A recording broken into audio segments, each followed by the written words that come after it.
Hi sir. చెప్పండి. కూటమి గెలిచింది కదా సార్, దాని గురించి మీ అభిప్రాయం ఏంటి సార్? కూటమి గెలిచింది ఏంటంటే ఫస్ట్ జగన్ పరిపాలన చాలా అధ్వానంగా ఉందండి. పెట్టుబడి ప్రతిదానికి మనకి ఒక ఒక కుటుంబాన్ని ఎలా నడిపించాలంటే ఒక యజమాని బయట అప్పు తీసుకుని వచ్చి ఇక్కడ మన అవసరాలు తీర్చితే సరిపోతుంది. మన కుటుంబానికి అవసరమైన మౌలిక సదుపాయాలని కల్పించుకుంటా ఇంకా మన పిల్లలకైతే కానీ మన ఆర్థిక పరంగా ఇంకా ఎదుగుదల ఏ రకంగా వెళ్తే బాగుంటుంది, ఆ రకంగా కుటుంబాన్ని నడిపించాలి. కానీ ఆ రకంగా జగన్ గారు చాలా రాంగ్గా నడిపించారు. బయట అప్పు తీసుకురావడం, ఇక్కడ అంబేద్కర్ స్టాట్యూ కట్టించారు 500 కోట్లు. అసలే మనకి ఇక్కడ స్టేట్ డెవలప్మెంట్ లేదు, మెయిన్ సిటీ ఒకటి లేదు, అది డెవలప్మెంట్ లేదు. అది పక్కన పెట్టేసి ఇలాగ అంబేద్కర్ స్టాట్యూ 500 కోట్లు, ఋషికొండ మళ్ళీ దానికి ఒక ఋషికొండ దగ్గర మళ్ళీ ఒక ప్యాలెస్ 500 కోట్లు. ఇక్కడ సామాన్య జనం పరిస్థితి ఏంటి అంటే రోజు మనకి జనాలు వెళ్ళి ఆ ఋషికొండ దగ్గర ఈ అంబేద్కర్ స్టాట్యూ దగ్గర కూర్చోరు కదండి, రోడ్ల మీద తిరుగుతారు, రోడ్ల మీద పరిగెడతారు. పొద్దు నుంచి రాత్రి వరకు ప్రతి సామాన్యుడు పరిగెట్టేది రోడ్ల మీద పరిగెడతాడు. తన ఉపాధి కోసం పరిగెడతాడు. అలాంటి రోడ్లు అధ్వానంగా ఉన్నాయి. ఆ రోడ్లని సక్రమంగా వేసుకోవాలి, సక్రమంగా నడిపించాలి ప్రభుత్వాన్ని అని చెప్పేసి రోడ్లు సరైన విధంగా రోడ్లు అనేది వేయించలేదు, సక్రమంగా రోడ్లు వేయించలేదు. అలాగే పథకాలు అని చెప్పేసి బయట అప్పు తీసుకొచ్చి వడ్డీలు కట్టుకుంటే ఇక్కడ పథకాలు ఇచ్చుకుంటున్నారు. సరైన ఉపాధి అవకాశం కల్పించాలి. ఉపాధి ఇస్తే ఆటోమేటిక్గా తనకు తానే ఇన్కమ్ తెచ్చుకుంటాడు, తనే కుటుంబాన్ని నడిపించుకుంటాడు. ఇంకా గవర్నమెంట్కి ఇంకా పన్ను రూపంలో ఇంకా అమౌంట్ ఇస్తాడు, గవర్నమెంట్కి ఇస్తాడు ఇంకా తిరిగేసి. ఆ ఉపాధి కల్పించాలి. ఆ ఉపాధి కల్పించడం అనేసి ఉచితంగా నీకు అది ఇస్తున్నాను అని చెప్పేసి బయట నుంచి అప్పులు తీసుకొచ్చి ఇలాగ ఎంతవరకు ఒక ముఖ్యమంత్రి ఎలా నడిపించాలంటే ఆర్థిక పరంగా ముందుకు తీసుకెళ్ళాలి, ఇన్కమ్ పరంగా వచ్చేలా చూడాలి. ఇటు పథకాలు కూడా ఎంతవరకు అవసరమో అంతవరకు చూడాలి. ఏది అవసరమో ఏది అనవసరమో అనేది గమనించి దాన్ని తగ్గట్టు వెళ్ళాలి.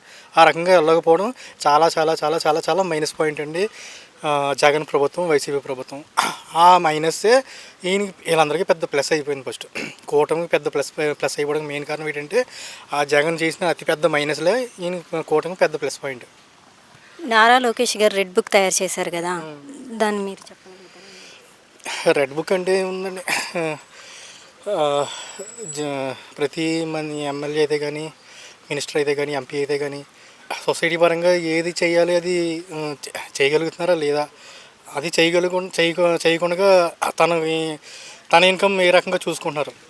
సొసైటీకి ఆ ఇచ్చిన పదవులని సొసైటీ కోసం ఇచ్చారు, దాన్ని సొసైటీ పరంగా యూజ్ చేయాలి. కానీ అది వదిలేసి వాళ్ళ వ్యక్తిగతంగా వాళ్ళ ఇన్కమ్ ఏ రకంగా సోర్స్ ఏ రకంగా తీసుకోవాలి, అప్పును బయట నుంచి తీసుకొచ్చిన అప్పులు కూడా దాన్ని మనకి గవర్నమెంట్ పరంగా ఏ రకంగా ముందుకు తీసుకెళ్ళాలని ఆ అమౌంట్ ఖర్చు పెట్టాల్సింది అది ఖర్చు పెట్టడం అనేసి వీళ్ళు సెపరేట్గా వీళ్ళు ఎలా యూజ్ చేసుకుంటున్నారు, అవన్నీ ఎవరు ఎలాగా లోటు పడాలి ఏంటి అని చెప్పేసి ఆయన ఒక రెడ్ బుక్ చేస్తున్నారు ఆయన.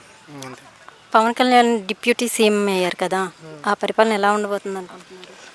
ఖచ్చితంగా అండి, కళ్యాణ్ గారు అనేది చాలా చాలా స్టేట్కి ఆయన ఒక అధికార పార్టీలో ఉండడం ఆంధ్రప్రదేశ్ ప్రజల అదృష్టం అండి. ఫస్ట్ అది ఆయన ఎందుకంటే అండి, ఆయన ఇప్పటి నుంచి అని కాదండి, ఆయన చిన్ననాటి వయసు నుంచి కూడా సొసైటీ పట్ల చాలా బాధ్యతగా, జనాల పట్ల చాలా ప్రేమగా, ప్రకృతి పట్ల అది కూడా చాలా ఒక బాధ్యతగా నడుచుకునే వ్యక్తి చిన్నతనం నుంచి.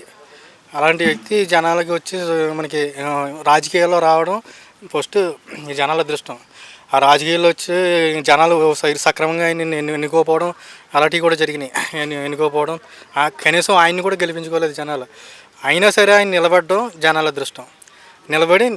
నిలబడి మళ్ళీ అధికార పార్టీలో ఇప్పుడు 21కి 21 కొట్టడం జనాలు చేసుకున్న అదృష్టం.